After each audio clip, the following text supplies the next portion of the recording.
Hello, this is Lilith Eeckels for TwoPeasInABucket.com, presenting you the next installment of 213 in 2013, and this is also the last one. So today you'll be getting your 213th prompts. This is the layout I created with that prompt, and you will see you can go in various directions, just starting with the prompt. And let's just have a quick look at all the supplies I used.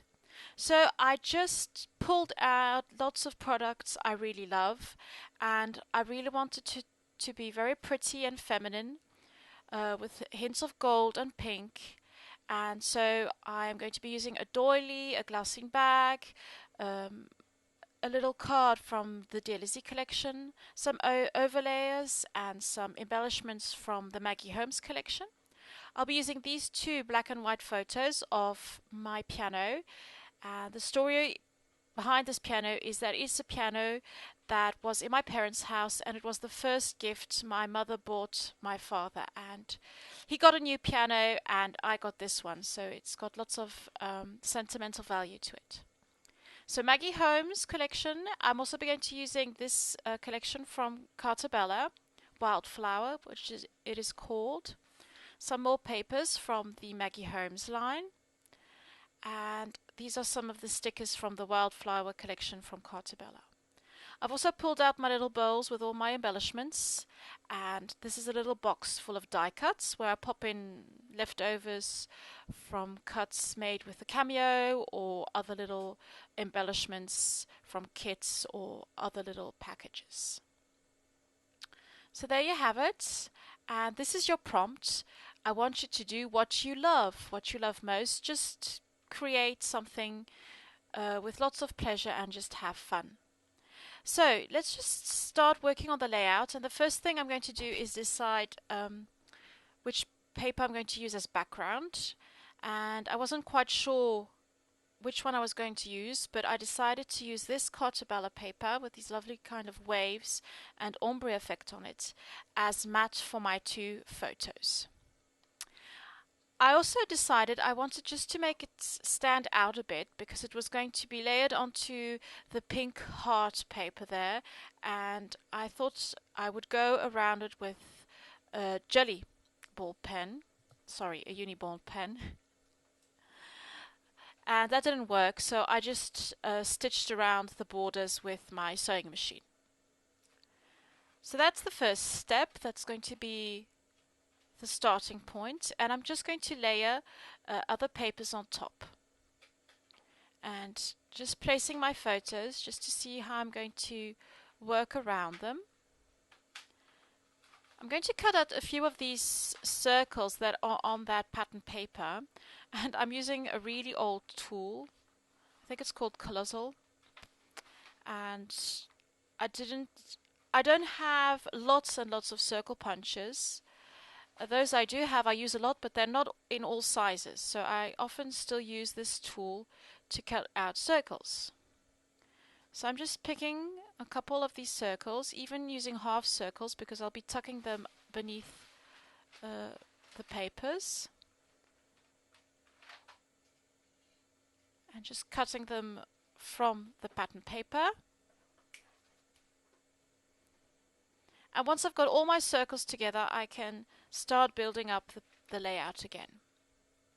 So I'm going to work with lots of layers. So I'm just layering a little tag, one of those little overlayers. I had another one that was cut in half, so I'm just tucking that beneath the pattern papers. And I've also got some labels, the little glassine bag, which I'm just popping behind. And these little labels as well, with the circles. Just layering them from quite centered, but going from the bottom left-hand corner over to the right-hand corner bit, just creating a flow, helping adding some movement to the layout. I also wanted to add a bit of femininity to the layout, and so I'm going to use these little doilies and just tuck them in beneath the layers as well. This is another little frame. So here I'm just playing around with it. I thought I could maybe pop it onto the photos, but that just didn't work, and so here I just cut it in half and putting them at the top, at the bottom of the layers. I really love this little card from the Dear Lizzie collection, which says favorites. I'm just going to layer it over part of my photo because I'm using photos that are the same. It's not such a problem just to cover up part of it, because the second photo still shows that part that is covered up. So I just added that onto the top of the photo and just added a bit of detail by pulling it through the sewing machine. Here I'm going through, this is just a little album in which I put lots of leftover die cuts that I have cut with the Cameo, and I'm just looking through all the leftovers, just picking out some hearts, which I will be popping beneath the circles and to the side, etc.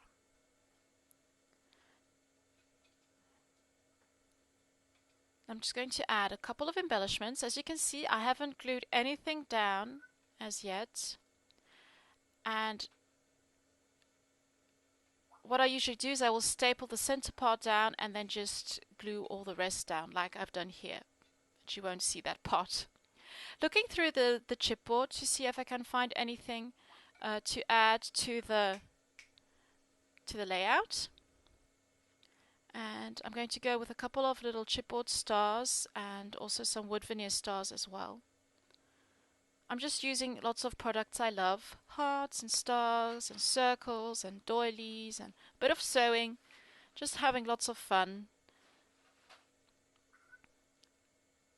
And what I really like about making these videos is that because I just pull out a certain amount of product, I just look through all of that and just see what I can use. So I don't have to worry too much about certain products. I've got everything on hand. Just adding these little stickers as to finish off the title, and there you have it. So there you have it. This is the final layout. This layout is really special to me for several reasons, and the first one being that it is my last layout as a garden girl here at 2Peas. 2Peas is preparing for something new and something very special in 2014, and sadly I won't be part of it, but I've got lots of fun things lined up for the coming year. And the second reason is that it just represents everything what I love about scrapbooking. Using photos that evoke precious memories, working with fabulous and pretty products, and maybe the most important thing is that I just had so much fun creating it. And I think the day scrapbooking won't be about fun and enjoying myself, I'll probably stop it. But I don't think that will happen very fast or very soon. I wanted to thank all of you here at 2Peas for being so supportive, for leaving amazing comments that have really boosted my confidence, and I have been so blessed to be able to work for 2Peas and to get to know this community a bit better. I will still be around, leaving little comments on the message board and looking through the lovely gallery, and I hope to see you very, very soon in 2014.